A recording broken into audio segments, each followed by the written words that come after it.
when my opponent mount on me or get a side control, right, I like to use my hands like this.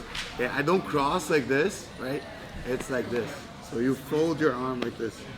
Okay, so this will give you options to go underhook and also to build frame against your opponent. Okay, for example, if Andy get on side control me, right, and I keep my hands right here, so I'm opening the elbows so he can underhook my elbows, and that can be hard for me. Okay, but if I put my elbow right here, okay, if I link my elbows against my body, okay, so now I'll try to underhook my arms, so it's a little bit harder for me to underhook.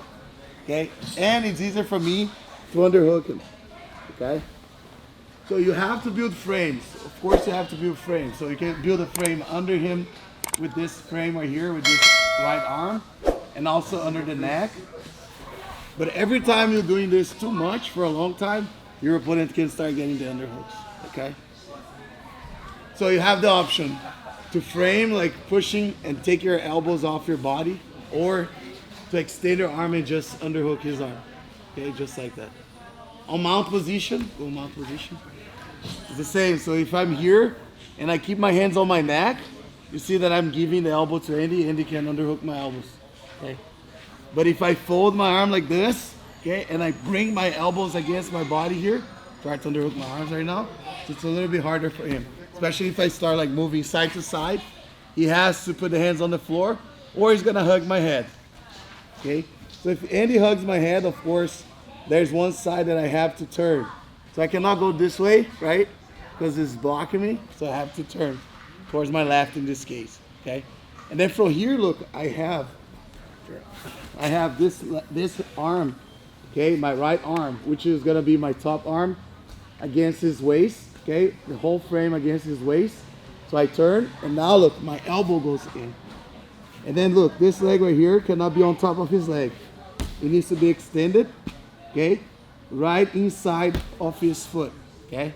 Right here. And that's when I start pushing his knee down and then trap his leg. Okay, once I go for the quarter mount like this, I have to push a little bit more with my elbow, and then I bring his thigh between my thighs. So now when I turn to the other side, when I turn to the other side, I see a lot of people doing this, but then he's gonna hug you. And because the pressure that he's putting on you here, you can't turn that way. Go back. So I take advantage that I just turned this way. And then when I put his leg between my legs, as I turn to the other side, I have to frame his arm, okay? Hug my head. I have to go right here. Okay? I have to go with my hands as a hook on top of his hand, on top of his arm like this.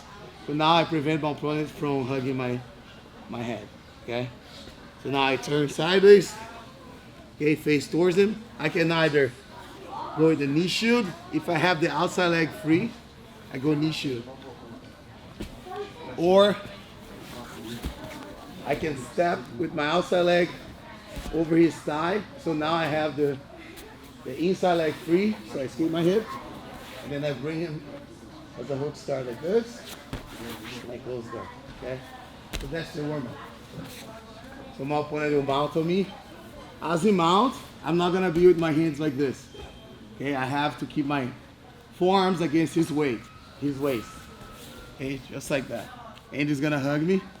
I turn to one side, elbow escape, trap, use my forearm, keep his leg between his thigh between my legs. And then immediately I have to frame here so he doesn't hug my head. Turn, okay? If my outside leg is free, okay? So, I mean, if the right leg, which is the leg is between his legs, is over the calf of the opponent, and this leg is free, it's gonna be hard for me to recover the guard here, to like close guard, right? I have to use this frame here, okay? So when I use the frame, now I can grab the collar and start like tilting to the side and maybe go to the X guard, okay? But if I trap with my outside leg here, so now my inside leg is free, so I keep my hip, use my shin right under his groin, and then I recover the guard, okay? So when I get here, I want you to do any sweep you like, okay? So let's say I go for a sweep, okay, and then I mount on my opponent, Okay, and then now it's Andy's turn. So he's gonna fold his arm, okay, like this. I'll try to hug him. He's gonna find his elbow escape, trap, bring my leg between his legs. Don't let me hug his head. Frame, okay?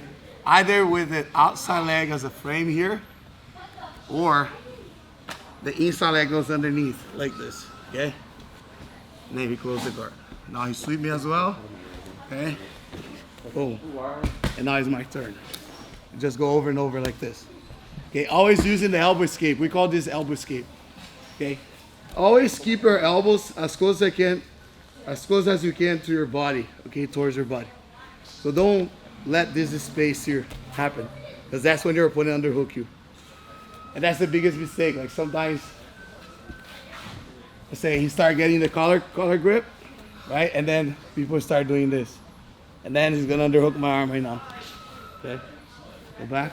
So you got the collar grip. I still like working on my escape. Okay, don't focus too much on controlling his hand and fight with his hand. You know, it's the same when I'm on the close guard, because the close guard is like the mount upside down, and I'm start chasing his hands, right? Go on the neck, and then I start doing this. So now Andy can go armbar on me, right? Go armbar. Look, just because I try to fight with his hands, okay? So you have to focus on keep the hands on the hip, right? All right, let's go 1, 2, 3.